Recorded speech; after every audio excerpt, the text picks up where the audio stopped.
Well, good morning, good morning, good morning, everyone, and welcome. My name is Lisa Benson. I am the moderator for Red Apple Education's No More Silos, District Leaders Share, What Works Now for Parental Engagement. This is our panel discussion, and we're so excited to get the ideas from these experts.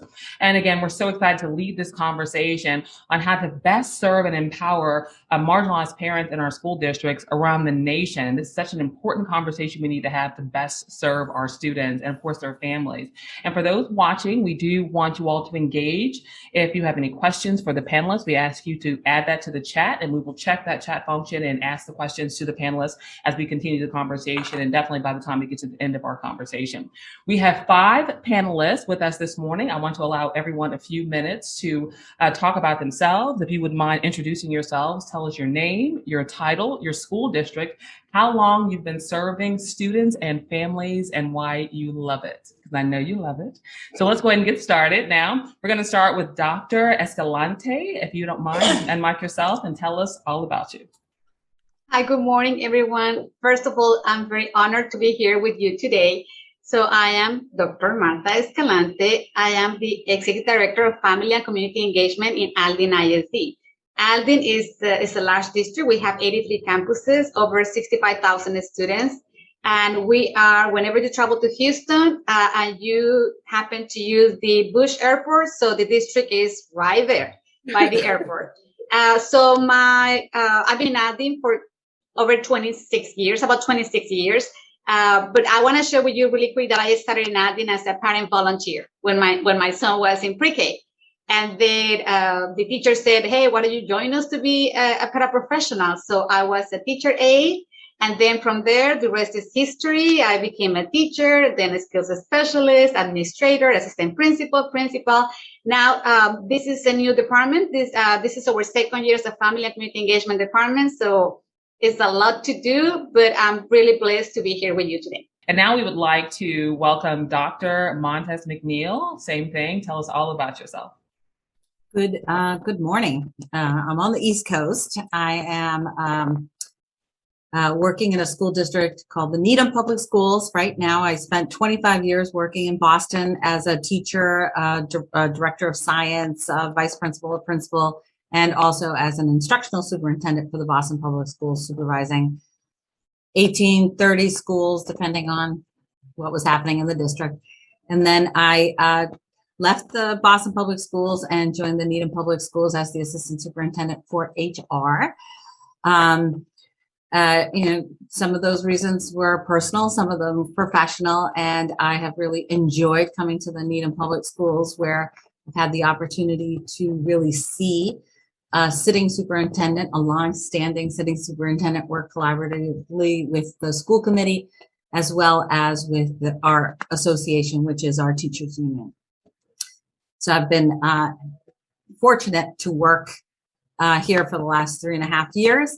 I love working in schools. I love, from whatever vantage point I'm at, supporting families and students in the work and figuring out how to make the system work better for those that we serve, both our staff and our students and our families. Now I would love to hear from Lori Hobson, who is with the Cleveland Metro Schools. Hello, Lori. Good morning and hello. I am Lori Hobson. I am the Director of Attendance. I am a member and a leader within the Engagement Division for Cleveland Metropolitan Schools. I've been with the district for 21 years, but I will say I have over 35 years of experience working with teens and families in crisis. I can say that being in the district for 21 years, I have seen the good, bad, and ugly. What really motivates me to continue this work is an insatiable appetite to see success and change for all of our families. So I welcome the opportunity to be here. Thank you so much, Lori. I really appreciate that. And now we want to hear from Stacey Kelly, who has a unique opportunity to really kind of be a voice for some of the parents we want to figure out how to best serve. Stacey? Hi, good morning. My name is Stacey Kelly. I am here in Austin, Texas. I am a wife and mother of 2 children. I have a 10-year-old who is in the 4th grade, and I have a 16-year-old who will be a senior next year graduating high school. And so, yes, I'm having heart palpitations at the end of the school year. I'm like, no, she's a senior you're just leaving me. But anyway, I am a parent in the school system here in Austin. We moved here in 2014, and I became a PTA member. And just because, being new to the city and new to the school district and needing to know what's going on and how to do everything, became involved and became president of the PTA at my daughter's school, and then became vice president of programs for the Austin Council of PTAs, which handles all of the PTAs in the AISD school district under the Texas PTA umbrella. And I am the current president-elect for the upcoming year for the council. And why I do it, because I have 2 children in public school. You are properly motivated. Thank you so much, Stacey, for sharing that. And thank you so much for the work that you do. And we also want to hear from Andrea Simmons as well. Good morning, all. Thank you for having me. I am Andrea Simmons. I am the Parent Engagement Specialist here for the East Baton Rouge Parish School System.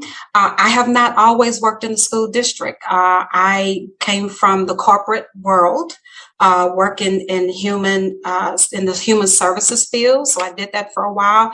I was propositioned to come and help a school that was in need of assistance in the guidance counseling arena, and then was moved from that department into the parent engagement specialist department. And I'm glad I did that. I mean, I thought I loved the human services field until I was brought into education, and oh my God, I fell in love. Although I have been passionate about people, all my life because that's where I worked. It was just a different, it was just a different feel working with the kids and seeing our low income kids needing certain things in the school system. And oh my God, once I saw it, I just hit the ground running. I'm like, wait, what can I do? What can I do to help? So I put together a lot of initiatives here at the school for the kids. And, we're working hard to get our parents back involved. We live in a different world now. Our kids are different. Parents are different.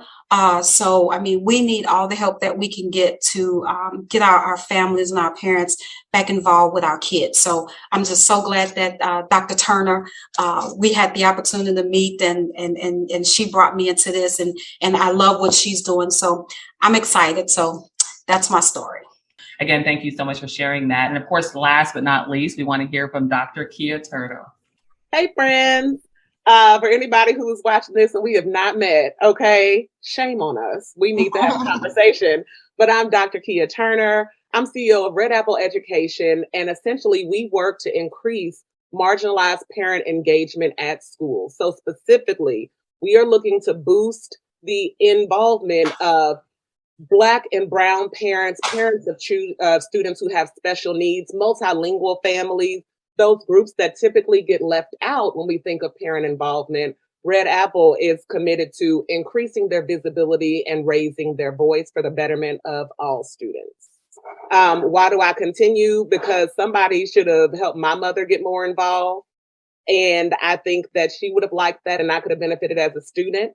And so now I don't want any other kid to, have to deal with things at school on their own if their parent just knew how to support even through the secondary grade. So go ahead and jump into your questions, Lisa.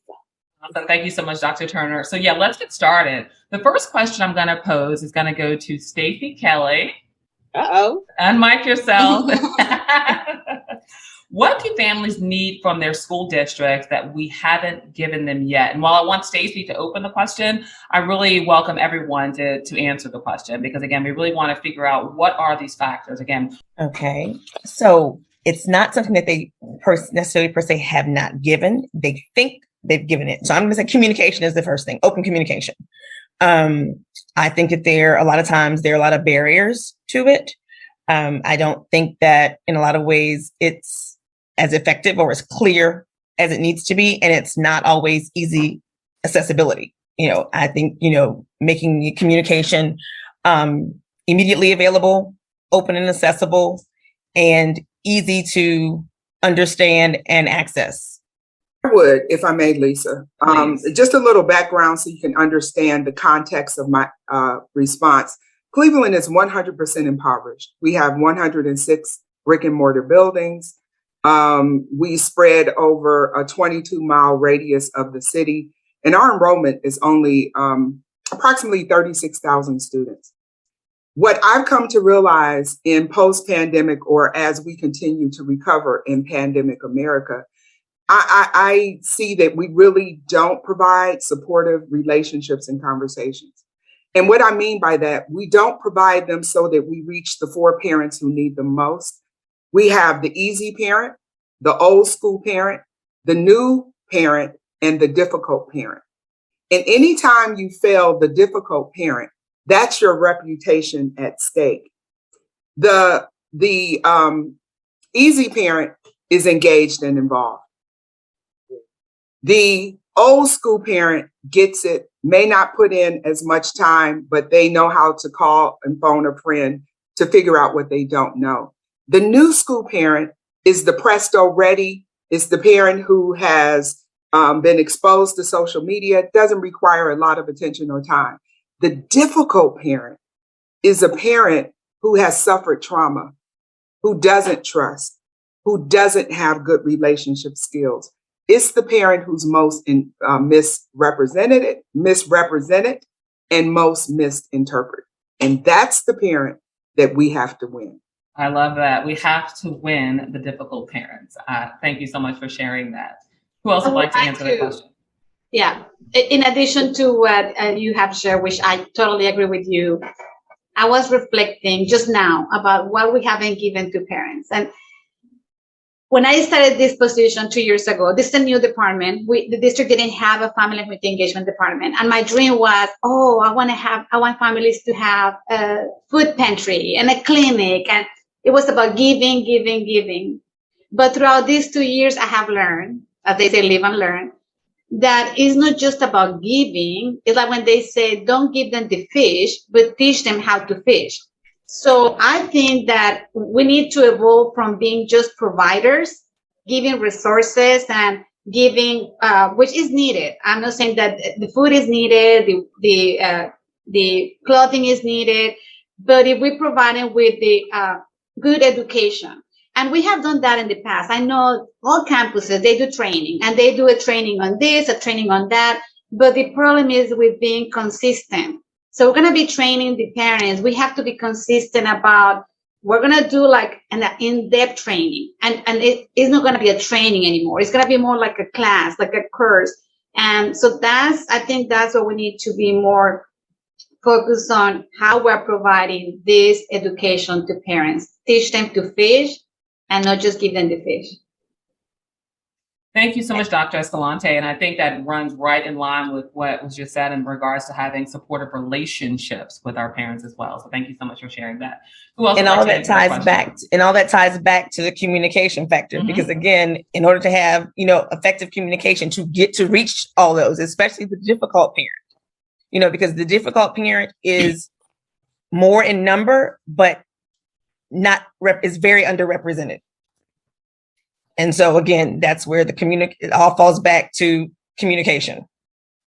And if I can kind of chime in and piggyback off of all of that good information that has been shared, one, it starts with the head. So we have to have effective leadership to help aid and assist in what we're trying to propose, because one of the problems that I'm running into right now is I am the parent engagement specialist here, and our roles are just not to, engage the parents. I mean, it's huge. It's meetings, it's conferences, it's meeting with the teachers, the students. Leadership does not get that. They're not in tune. And actually, I'm in an advisory meeting here with the district, and that's one of the things that I discussed with them. I'm like, listen, we have to allow our principals and our assistant principals to know our role here, because we actually play a huge role. And I think consistency was a word that came about, the communication, all of that is key. One of the things that's happening here, our parents are being inundated with so much stuff. I mean, all the initiatives that we have here at the school, I mean, it's just one thing to the other. And it's a reason why they're not showing up. It's a reason why they're not coming. Because, I mean, and when you're dealing with a low income school and the school that I sit in, it's a lot. And so the parents are not trusting the school. So if there's no trust in the school, then these parents are not going to show up. They're not going to show. And it's unfortunate because it's all about the kids.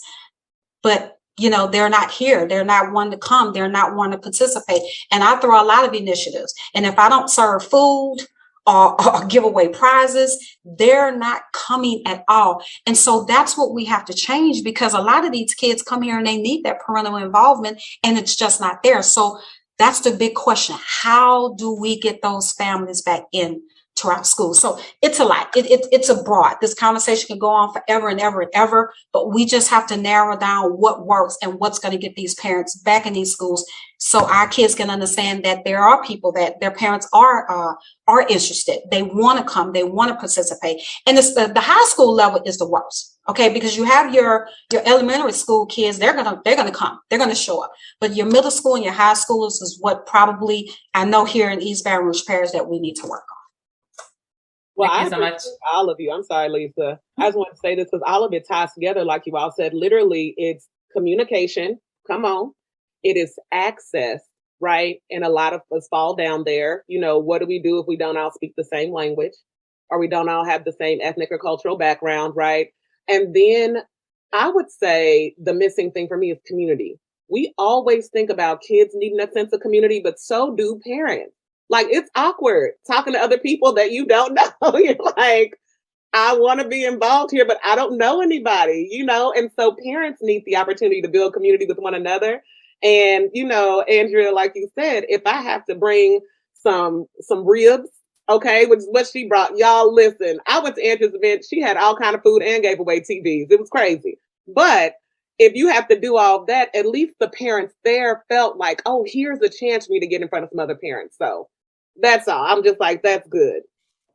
And that's where your PTSA comes in. And that's where a strong, foundation with that, connecting with parents to have a group and, disseminate from there, and to work with the parent engagement specialist, to work with the principal. And you have teachers, students, and parents within the same organization and leadership group to traffic and, make the connections. Absolutely. And Andrea just kind of alluded to the next question we want to unpack together. I'm going to target this one to Dr. Montez McNeil, but again, I want everyone to chime in. So just be thinking about your answers. The question is, what frustrates you most when it comes to getting parents involved at school? What are some of the challenges that you have to constantly kind of unpack? And if you have any suggestions as to how to mitigate those, definitely let us know. And so again, I'll go ahead and see if Dr. Montez McNeil will lead the conversation in regards to that answer. So I think actually the challenges aren't necessarily on the parent side, but on the school side, is really to think about the mindset of the staff and the administration on how to approach parents. Some of the challenges I faced when I was a school leader were trying to figure out, how do I communicate with the parents. I never found a parent who wasn't deeply concerned about the outcome of their child and wanted to make sure that from their perspective was supportive of what was going on in the school, but didn't really know how to do that. So I would say one is making sure that people understand that just because a parent isn't at the school every day doesn't mean that they don't care. That is absolutely wrong. Parents always care. We are, supporting the most precious item or person in their life through and spending the most amount of time with them, even more than parents do sometimes. So I think that that's something that we have to recognize. So in communicating with them, this was a little while ago, but I think this was very effective for me, was actually using a text messaging more than even emailing, because I agree with Andrea. We are inundating parents with information all the time, and we need to kind of pare it down to figure out what is most important in speaking with parents, to figure out how to best support that child, and really learning about the experience of that child both at home and inviting that parent to the school can be a challenge. And we used I had a family engagement person. I hired someone to do that work in my building. And she was really good with some of my immigrant parents using text messaging. I said, they don't all have computers, but they all have phones. And they were really responsive in using a free service to text with parents. And then we created, coffees, mostly actually in Spanish on Fridays, and we would have folks come in when they could. We changed times, we did different things. You're going to access parents depending on their schedules, some in the morning, some in the afternoon, some in the evening. So you have to kind of work around their needs in order to have conversations about how to better serve their students. And then I think there's also opportunities to support parents with the work that we're doing by engaging them in games that they can use at home and educating our parents on some of these things so that they know what we're trying to do in school. They can help support at home. And I never found a parent who doesn't want to help their child grow. Thank you so much, Dr. Montez McNeil. Who else would like to answer that question? Again, we're talking about what frustrates you most when it comes to the challenges of parental involvement. I would like to chime in on that. I actually had a meeting with the district because, of course, when I sit in a mess, when I walked into this environment, I'm like, oh my God, how are they doing this? Well, I mean, this doesn't make any sense. I'm all policy, procedure. I like everything to be by the book. I mean, because it's procedure. If you don't follow that procedure, then what are we doing? I sat here and I noticed that the app, I don't know if you all the school district have apps, but I went to the school board and we had the conversation about the effective way of communicating with our parents, because what I've been finding is we use the J Campus system. J Campus is not up to date. I mean, parents are moving. They're changing their cell phone numbers. Email addresses are not up to date. So how are we effectively communicating with our parents? You can't tell me that all these emails are reaching them when the email addresses could change, or report cards are getting home to the parents when they've moved. So, that's one thing that we need to work on. And there's a campaign for that. So I went and said, hey, is there an app that we can build that will directly target things that are important? School behaviors. If your child has gotten suspended from school, that app or that message goes directly to them. Or your child's report card is getting ready to go home, or your child has missed 10 or more days at school. Those things because we need our cell phones are everything. Parents are locked to these things. So we need that in your face communication that's going to populate right up, and bam, these parents know that, wait a minute, I need to go to school. My kid has just gotten suspended, or, I'm getting ready to go to truancy court.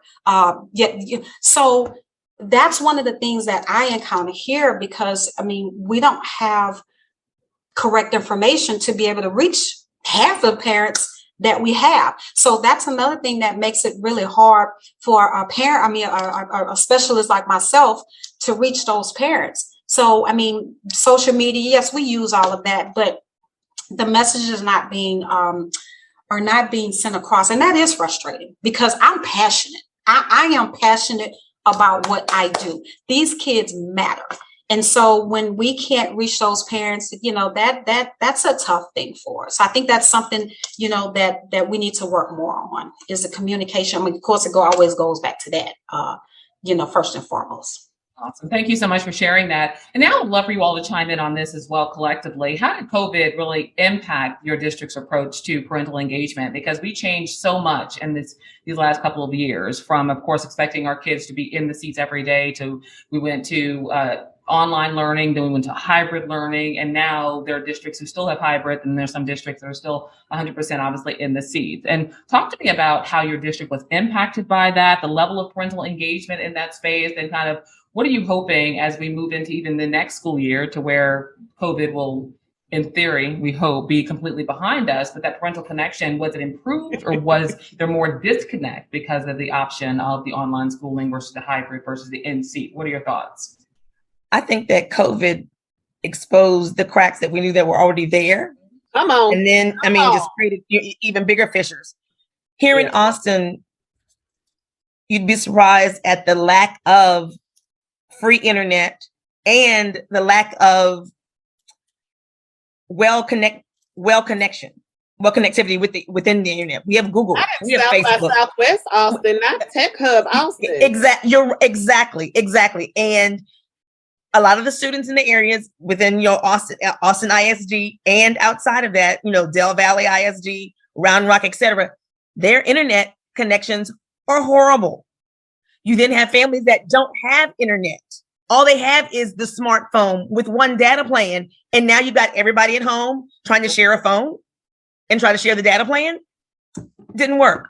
This district did get Chromebooks from Google when Google came here. That was part of the process. But with the pandemic, the week that it was called, the kids were getting ready to go for spring break. That Friday, they called them out of school. Instead of checking on Friday to make sure that everybody had technology and everybody's technology worked, they called out school. Spring break happens. We're virtual now. Not everybody has a Chromebook. Not everybody has internet. Not everybody has Wi-Fi. So then they're scrambling to give everybody hotspots. Parents are having to come, meet at school or wherever to try and get a hotspot. Then what do you do with your tech when such and such doesn't work or it's broken? Like I said, there was no plan. AISD had no previous plan in place, not even with bad weather. I mean, I'm from New Orleans, hurricanes, kids out of school for, could be 2 days, could be 2 weeks, depends on what happens. But again, here in Austin, there's flash floods, there's, tornadoes. Again, there was no plan in place, not even a small one, to say, hey, should this happen, this is what we'll do. So again, I think, the pandemic really, again, allowed us to see some things that we knew were wrong and happening, and it just exacerbated it. So at this, now, since we went through that almost 2 years, did that district, your district, get to the place to where the kids, because I definitely remember being a parent standing in line looking for a hotspot or looking, signing out my hotspot. But now that we've gone through that and we're in this it took a lot of scrambling. I'm saying just 2 years in and now they're back in school. I think they've kind of just now I just gotten it straightened out, but still we have the lack of connection. And so what most of the PTSAs did, along with the schools and school districts, was again to, reach out to parents with, all the languages that we speak. The PTA has translators and, community members that have stepped in to help with that. So in getting the information to, the parents and knowing, how to find, to come in to get your computer checked or to get a hotspot or to get, food. That was the other thing, that happened. And so a lot of our kids were having to, eat at school. And so we formed, food trucks and, certain areas where we said, hey, this is where we'll be or whatever. And we gave out, food and lunch and provided lunch, for students when they were home during the pandemic. So again, the pandemic just exacerbated things. And I think the district realized some things they were just totally overlooking and not considering. And then some things that they just didn't even know, and again, there was no plan prior. So it was just So they've sort of, gotten it on track. Lori, go ahead. So if I can chime in, our experience in Cleveland was very positive. When the pandemic struck and we realized that it wasn't going to just be a 3-week extended spring break, but we were going to be apart for an unspecified period of time. My CEO, Eric Gordon, who is the superintendent of Cleveland Metropolitan School District, immediately issued an order for every staff member to stand down. So don't reach out to parents until we have a plan. Wow. And immediately we went into place with data analysts to create a system of accountability. We created a parent survey, largely with input from our engagement office, to make sure that when we communicate with parents, we were empathetic, supportive, apologetic, and that we responded in a way that fostered engagement. I can say that worked, and the teachers were the only persons responsible for reaching out to families, and we listened. We let the teachers take the lead, build the relationship, The information was stored in Quelltrex, which is a survey data system, so we could see the responses. We asked families, where can we find you? Because we know that you may need to move your children to a safe space. Followed behind that survey, we used the information because we went to one-to-one technology, Stacey. I think you would appreciate that. And we also created hotspots. Now, was it perfect? Of course not. We had what we learned from our community partners and our cable companies and our mobile companies is that only 1/3 of the families in Cleveland Metropolitan School District owned a laptop or a computer. So we realized that we were dealing with a deficit in knowledge for how to operate, how to use connectivity, mobile time, how much time is on your hotspot. Some families use the hotspot to watch a movie together for the first time forever. But you know what? That's engagement and connectivity. So you know what? We recharge their hotspot without judgment. What I can say, the challenge in issuing devices one-on-one was something I don't ever want to relive again. But I'm glad that we did it. We learned so much from our families and their needs. And I can say overall, I think I would give CMSD an A. Is it perfect? No. But were our intentions correct? The answer is yes. Thank you for sharing that, Lori, because because of the reality of the pandemic, we had to, as parents, I'm a parent of a 6 and 9-year-old, it forced some level of parental involvement because even though I had internet access, I did need the hotspot because if I was moving, my technology did not move with me, which means if I'm going to a meeting, if I'm doing something, they had to bring the hotspot, and it forced parental involvement because I'm literally educating them at home with me. And so even if I would consider myself an easy parent or maybe a presto parent, somewhere between that. But, and I didn't think I needed the support of the district as much as I did. But when I thought about it, the hotspot did serve me. And even though they had a computer at home, the computer they offered was far better because it already had their technology built into it. And so it forced a level, even as an easy parent, a level of parental engagement that I had to, because ultimately my objective is to make sure my children don't fall behind. And so I'd love for a couple of people to chime in on that. Like, do you believe all of that level of, honestly, forced engagement that was thrust upon the parents if they wanted to at least keep their kids at board, right? I didn't want my kids to lose ground because of this pandemic. And so can we carry that over into this year and into next year, keeping those parents who were kind of forced into a present place connected in such a way they can continue to grow, and then understanding the level of support that a lot of the districts, much like what you just talked about, Lori, had to do. They showed up in ways they didn't have to. Our district was delivering hot food to our homes. And I remember at first I'm like, no, I'm good, I can cook. But then when I'm doing everything and schooling, then all of a sudden that hot meal dropped off at my door. It was like, you know what? Lisa, I would like to, if you allow me to add, so the pandemic was an eye-opener, and not just regarding family engagement, but about teachers' capacity, because then it discovered another issue that we know we had.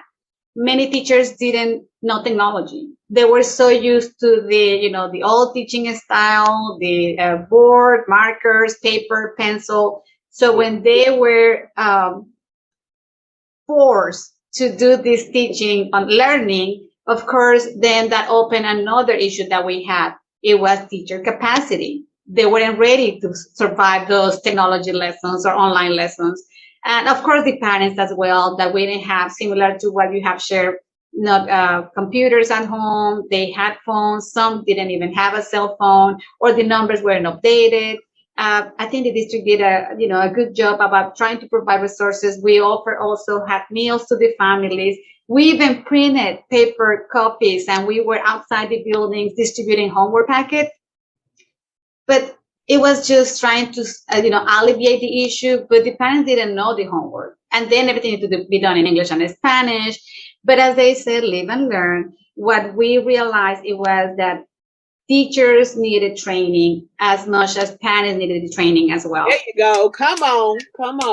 So one thing that also this made us aware about the importance of having good relationships, communication with the families, because the teachers, I'm a former principal. So, I'm kind of familiar with what the expectations. Teachers are expected to communicate with families at least once every 6 weeks, but we didn't know what kind of communication they were having. Sometimes it was just a matter of sending the homework folder.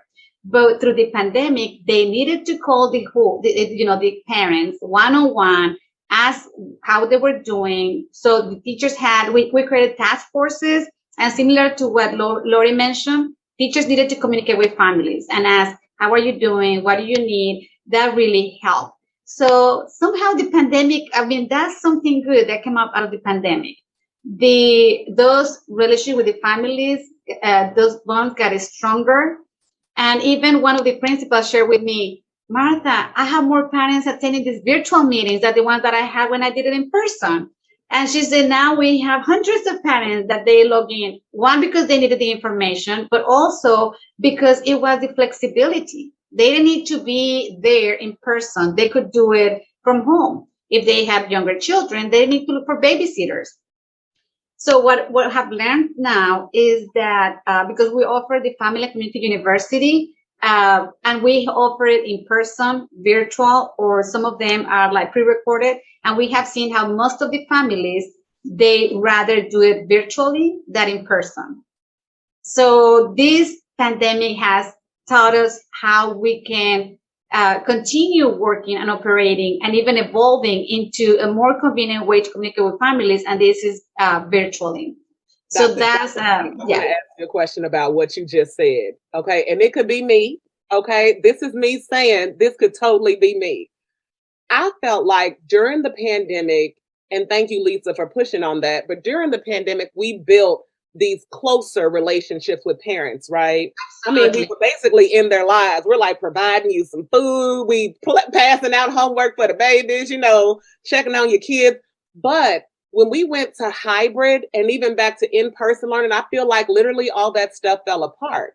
So I can tell you that I saw schools moving away from offering virtual meetings. You know what I mean? Offering virtual parent opportunities to give feedback or to pass information. It was like the only thing I feel like we retained. And again, y'all know I'm here in the Midwest. Okay. So I'm talking about Missouri and Kansas potentially. But the only thing I feel like we retained is like, okay, well, parent conferences could maybe be virtual too if you can't make it in person, but almost nothing else.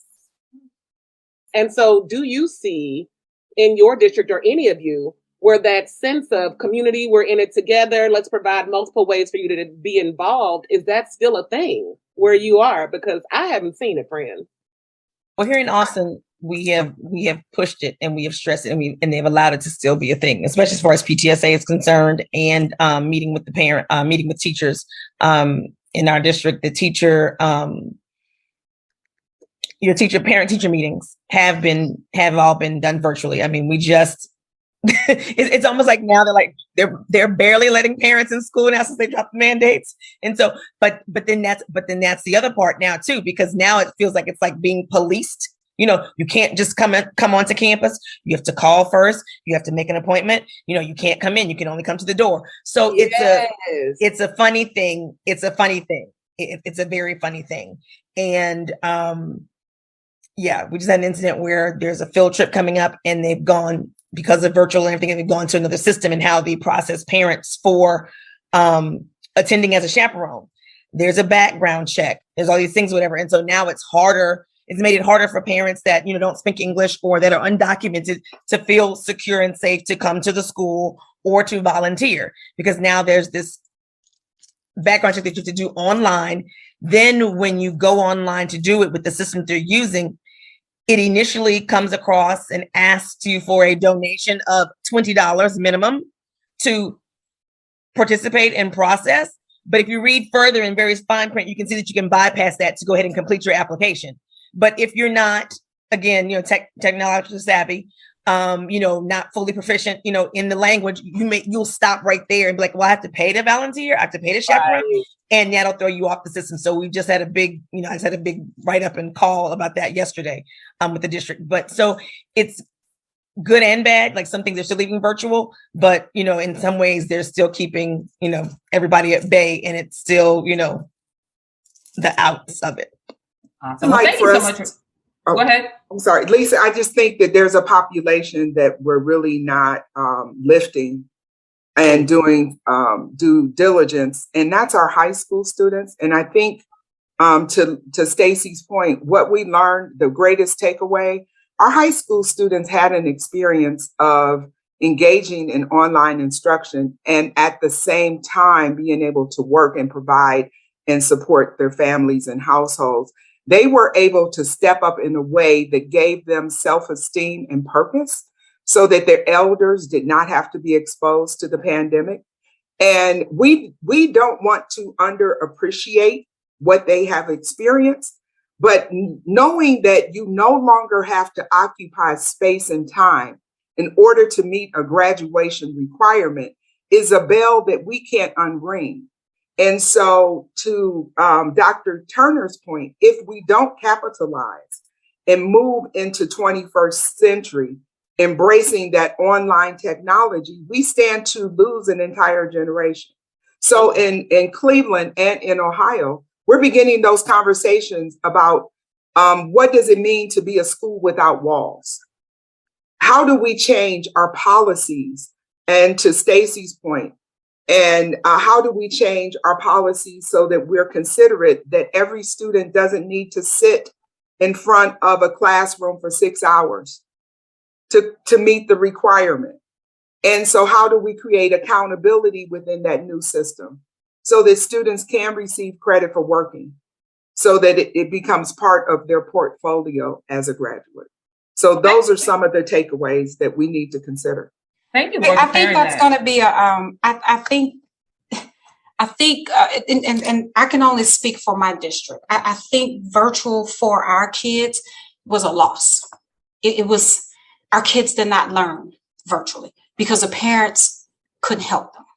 So that was the one thing that we found. You know, I agree. We do with is it Miss Hobson or Dr. Hobson? I want to make sure, but I agree with her. You're fine. Okay, where we have to be sure, we have to move our kids into the 21st century. We really do. And I say that right now, we're teaching our kids, I feel like in days of when I was being taught. These kids are different.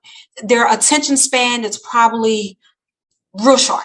Okay, so we need to do something in the classrooms, and I know this is probably far-fetched, but we need to do something in the classrooms that keeps these kids engaged, okay, because they're not engaged. It's just teaching. It's boring. They're just sitting there. So I'm thinking, I see her all the time. I'm like, listen, I mean, we've got to do something different. Somebody, superintendents, you know, we need to come together and say, hey, there's got to be a different method of how we engage our students today, because they're just not there. Like right now, we have a pilot program, which is dual enrollment, that the kids can earn those dual enrollment courses for college, which is great for the 5 or 10% of the students that we're going to have graduating from our school. Okay, but then what happens to the rest of those students that are not going to college? So, you know, we want to offer the, you know, CNA certifications, or welding, or, you know, pipe fitting, all of those things, which needs to happen and take place here in school. Okay, I mean, I think what happened to home ec? I loved cooking. You know, I love going to that class. You know, I mean, the food was really great, but that's what these kids need. They need a different way of learning. And like when they do graduate, those kids that are not going to college, they have a certificate. You know, they can use that certificate and to go into a job or some type of training, because our kids here are not going to 4-year colleges. They're not going to 2-year colleges, and they're not going to technical schools. So I think that's something else that we need to move forward, and our kids forward to. But like I said, the virtual literally killed our kids. Our kids can't write their names. We're talking about middle schoolers. They don't know their address. You know, it's really bad. But some of that had to be pre-COVID, right? Like some of that had to be pre-COVID. And then to Dr. Escalante's point, I feel like the technology that teachers had to learn quickly, right? And their ability to do that quickly made all the difference during virtual learning, right? I think that it is important to have, as a school district a set of technology tools that we all use to engage kids. Because I don't know if you know about this, but I used to go, there's like this huge teacher tech conference called ISTE, ISTE, right? International Society of Technology and Education. Happens every single year. It's amazing. But that's where like the motivated teachers who know about it go to learn like what's the new thing. They also go to South by Southwest EDU in Austin, Texas, where apparently Wi-Fi isn't everywhere. But it's just there's these opportunities that are out there to grow teacher practice. I think one way to continue the benefits we had in the pandemic would be to have a set list of technology tools and to train all teachers well on how to use them and to hold them accountable for using those tools. Because I think that teachers who did do that, who went to the Bitmoji classrooms and did all that fun stuff, had kids who were like, oh yeah, I'm at home, but I feel like I'm not so disconnected. Yeah. And then you had some teachers who were like, listen, friend, I don't know how to do nothing but type and print, and they was just like, y'all show up and tell me that you're here and, I'll see you tomorrow. So there was a range, but I don't want us to have lost that because of COVID, just like I don't want us to have lost the new relationships and closer, more meaningful relationships with parents that we started to build. But both of those, keeping them both takes intentionality, right? Intentionality and planning. Okay, Lisa, I know you've been trying to move us on forever. Okay. I'm sorry. No, I appreciate the conversation because what we need to take from this is we should not be going back to pre-COVID realities, right? We should be moving boldly into a future in which we're empowering more of our students to bring the best version of themselves so that either if they go to a technical school or they graduate, they're empowered to be able to provide for themselves and be full-fledged adults. So thank you all for that. But we do want to be respectful of everyone's time. And so the next question we want to unpack is, how are you engaging multilingual families and what more can districts do to overcome language barriers? And I would love for Stacey to start with this because I know we definitely want to get you out of here on time. Yeah.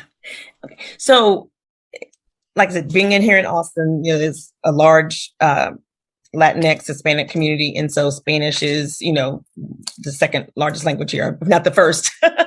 And we did, from the council's perspective, we held meetings specifically in Spanish. And then we got with the district and got translators for all of our meetings. And we would contact the parents or contact our parent support specialists and our PTA presidents within the schools to find out, okay, what languages are spoken in your school. Called and got the translators on the phone so that when we held our meetings virtually, and more parents were engaged that way as well because it was virtual, and we did them at different times of the day. We did them early in the morning, we did them lunchtime, we did them late in the evening. We even did weekends. And we would have the interpreters there. I think, that's the biggest thing is just, knowing what you have in your area and what it is you're needing. And again, that goes back to communicating with your parents. That goes back to directly with your parent engagement specialist. Austin is such that in AISD, we have parent engagement specialists in every school, and mainly in the Title I schools, with the current budget and recapture the way budgeting is done here in Texas. They have slashed the budgets of all the schools, and a lot of schools don't have a parent engagement specialist, or we have a person that was doing something else that is now wearing the hat of the parent engagement specialist and the attendance officer and, the office clerk. And so that's going to be a sticky situation. And again, that's where a lot of schools have used their PTSA to, kind of take some of the pressure off of the parent engagement specialist or off of that clerk in terms of reaching out and, making things available to parents. So it's it goes back again to the communication piece with the parents and engaging the parents to find out what it is the parents, need and want. Going back to Lori's talk about, having students that were having to work or worked to, help their parents during the pandemic. That happened here as well, with largely in the Hispanic community. And, and it took parents, and it takes, talking to parents to find out, well, hey, what can we do to allow these kids to get credit or to, continue a virtual learning, in this aspect? And, how can the district change to better serve, again, the community and serve the students and what they're there for? Thank you so much, Stacey, for sharing that. We definitely want Dr. Escalante to chime in on this question as well. And it is, how are you engaging multilingual families, and what more can districts do to overcome language barriers and really make those connections and create those relationships? you were a multilingual parent, so I feel like you probably got By this. saying that, so I joined the district as a parent volunteer, and let me be very transparent with you. I didn't feel welcome because when I got in the building, all I saw was everything in English. And it's sadly to say that even now, 20 something years later, the same is happening. Because what we're doing this year, our team, we're conducting what we call phase walks. So those are campus visits. And our goal was to visit every single school. We couldn't do it last year because of limited access to the building, because of the pandemic. But now this year, the goal was we need to visit every campus. We need to be there as a parent. So we do these phase walks. We invite somebody from the admin team. We invite parents. We invite somebody from the leadership team and the phase liaison. And we walk together and we start from the entrance. Okay, let's look at the marquee. What do you see? Well, the marquee is only in English. Even though they have both sides are utilized in English. Okay, let's keep walking through the building. What do we see? Oh, there's a welcome sign. Is it in English and Spanish? No, it's just in English. And we keep walking, and we have seen a lot of these.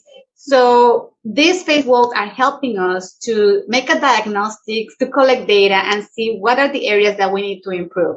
But I can tell you that, yes, we do have people translating. We do have the newsletters are done in English and Spanish and even Vietnamese. But if I go to the campus and I don't see anything, I don't make connections because nothing pertains to me. Like one of the parents who was doing the work with us, she said, I don't understand what he's saying there. And it was a beautiful motivational sign saying, welcome, you can do it, something like that. But the parent was like, not making connections. So what we are trying to do is by visiting each campus, trying to see what are the needs. And it's just not about translating or having interpreters or having the newsletters, the flyers in English and Spanish, but having everything available to parents in their home language. Vietnamese is the other language that is becoming a priority, like the third most spoken language here in the district. So we're not there yet, but eventually those are the three languages that we're working on: English, Spanish, and Vietnamese. Thank you so much, Dr. Escalante. We really appreciate you all sharing your expertise today. This matters so much. We understand your commitment to empowering students and empowering families so that we are best situating our students across this nation to really change the world and make it a better place. So again, we appreciate you sharing your expertise with district leaders all over the country. So again, thank you for your time. And I'll go ahead and turn it over to Dr. Turner for any concluding comments. Thank you all. One concluding question. If you were talking to a person in district leadership who was just getting started thinking about meaningful parent engagement, what would your one piece of advice to that person be? As we close out here, if you were just talking to someone, you met them at a cool conference, okay, and they said, man, I love what you are doing. Dr. Montez McNeil, I love the work you've done advancing D&I initiatives. You know what I mean? Man, Andrea, I love the work you've done getting the community rallied around your school system. Man, Stacy, I wish there were more parents as involved as you with my school system. Dang, Dr. Escalante, I wish we thought about our multilingual families the way you do. Or man, Lori, I really wish that we took a systems approach to change the way you've been able to do in your district. What would you tell that person? What's your one piece of, if you don't do nothing else, start here, advice for somebody who's just thinking about the work y'all been doing?